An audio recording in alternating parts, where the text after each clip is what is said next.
السلام عليكم ورحمة الله وبركاته. أهلا ومرحبا بكم أيها الإخوة الأحباب، ومع حدث جديد من أحداث رمضان، ومع اليوم الرابع من أيام رمضان.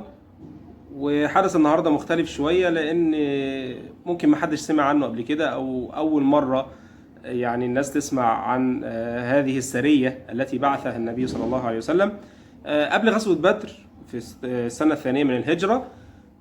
كان رسول الله صلى الله عليه وسلم قد أرسل بعض السرايا، ومن هذه السرايا سرية بقيادة حمزة بن عبد المطلب عم النبي صلى الله عليه وسلم، وكانت في اليوم الرابع من شهر رمضان في السنة الأولى للهجرة.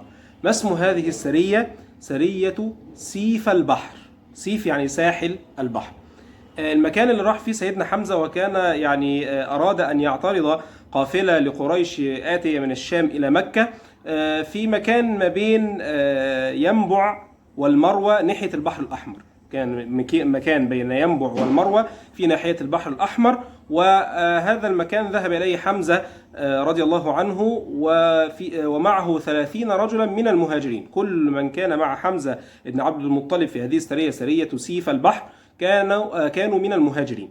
ومن كان في هذه القافلة من المشركين أبو جهل ومعه 300 رجل، يعني 10 أضعاف المسلمين.